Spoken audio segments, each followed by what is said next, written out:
Bem, minha gente, nós temos aqui, já em fase final de recuperação ou restauração, eu diria que esse exemplar aqui está mais para recuperação do que restauração. Restauração nos leva a acreditar que o rádio volte às suas características originais. O que neste modelo, hoje em dia, decorridos 84 anos desde a sua fabricação, seja impossível reunir todas as peças originais e montar um exemplar original. Então, o termo mais aplicado a esse exemplar seria esse, tá bom? É um rádio receptor, 4 bandas, de cobertura contínua, de 195 kHz até 9 MHz. Deixa eu abaixar um pouquinho aqui para não atrapalhar a condução da demonstração.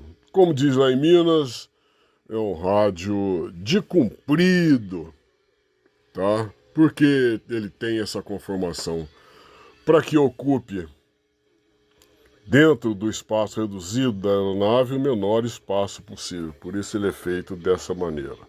Ocupa bastante espaço em profundidade e pouco espaço frontal. Ok? É um rádio alimentado primariamente pela tensão contínua presente nas aeronaves, que é nominalmente 28 volts DC, e como ele é um rádio tocado a válvulas, ele necessita de uma tensão mais alta para polarização, e essa tensão era obtida através de um dinamotor específico que gera algo em torno de 225 volts DC para alimentar a polarização das válvulas e elas fazerem o seu trabalho. Ok?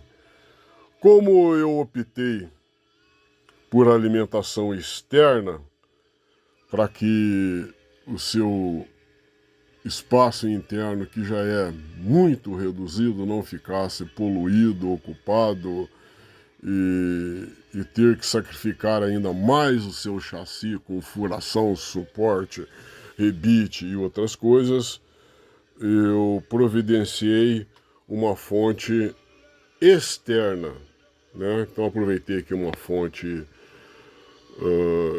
de um antigo transceptor Telefunken, que estava com o transformador principal queimado, ela foi ligada em 220 e eu aproveitei a caixa, um transformador, os filtros, né, providenciei um outro transformador para produzir a alta tensão para polarização e aproveitei parte da placa de retificação e filtragem.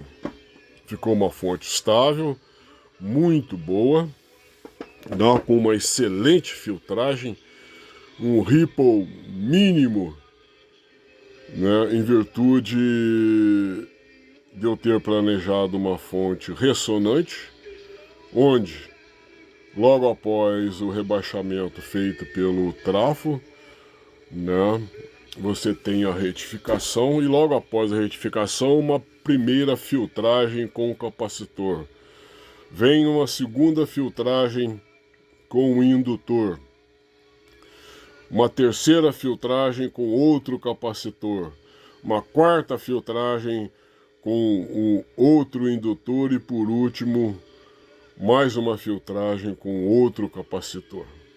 Os cuidados de ressonância foram tomados nos cálculos para que a resposta, né, dela se desse numa zona fora do batimento com a ciclagem da rede de 60 Hz dobrado 120 e ainda dobrado 240 Hz. O resultado é uma corrente contínua quase pura, tá? Quase isenta de ripple.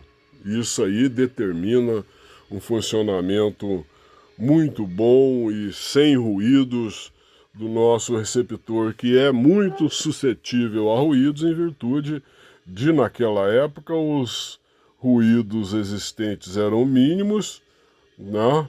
E a RCA, que é o fabricante desse equipamento, né, não previu filtros, porque naquela época não existia ruídos como existe hoje. Então, se não existia ruídos, para que minimizar ruídos que não existiam, né?